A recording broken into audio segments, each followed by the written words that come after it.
Le musée Guggenheim de Bilbao est un exemple évident de réussite architecturale, artistique et urbanistique.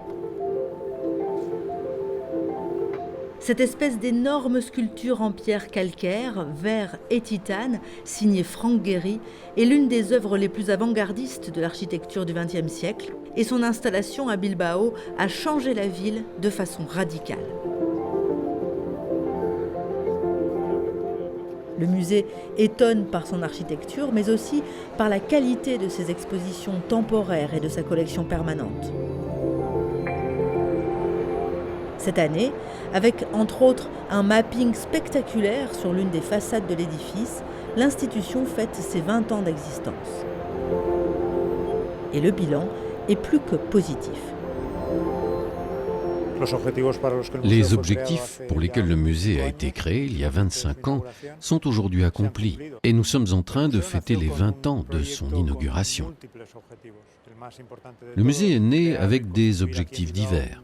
Le premier, c'était de créer en Bilbao une institution culturelle avec un rayonnement à l'international. Mais en plus de cela, le musée devait aider la ville dans un ambitieux projet de transformation afin de servir de vitrine pour Bilbao.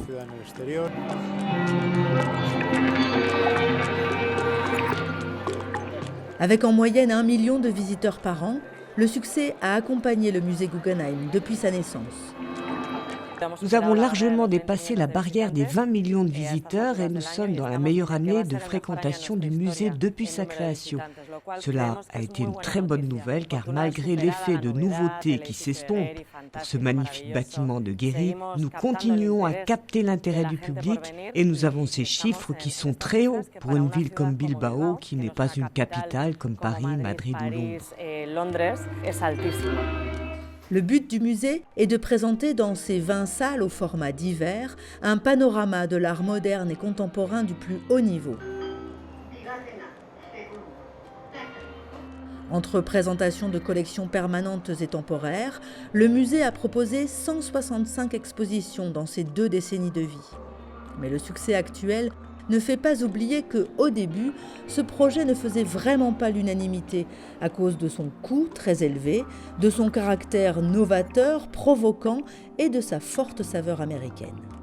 Le fait que le siège de la fondation Guggenheim soit à New York a créé beaucoup de controverses au lancement du projet. On nous a dit que c'était de la colonisation, mais notre discours a été toujours le même. Le musée ne cherche pas à coloniser, mais à exposer dans Bilbao l'art moderne et contemporain dans les meilleures conditions possibles. Lorsque nous avons vu dans les médias que finalement le projet de Guggenheim allait se faire de la main d'une fondation aussi puissante que lointaine, comme pouvait l'être la famille Guggenheim, j'ai ressenti de la surprise et de l'espoir, car quelqu'un pensait à notre avenir. À l'origine, la ville de Bilbao n'était pas sélectionnée par la fondation Guggenheim comme l'un des sites possibles pour le musée que l'institution voulait implanter en Europe. Mais la volonté du Pays basque était forte. Une délégation a donc fait le voyage jusqu'à New York pour présenter le projet. Le musée Guggenheim Bilbao est devenu une réalité en partie grâce au sérieux et à la persévérance des Basques. Les plans et les engagements ont été respectés à la lettre. Il y a eu un contrôle budgétaire très strict, sans 1 euro de dépassement.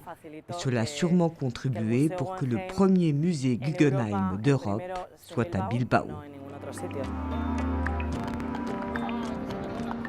Même si le présent est déjà lumineux, les représentants du musée veulent encore davantage. Nous étudions la possibilité d'un agrandissement du musée dans un futur proche pour permettre d'être en adéquation avec les nouveaux besoins des artistes contemporains.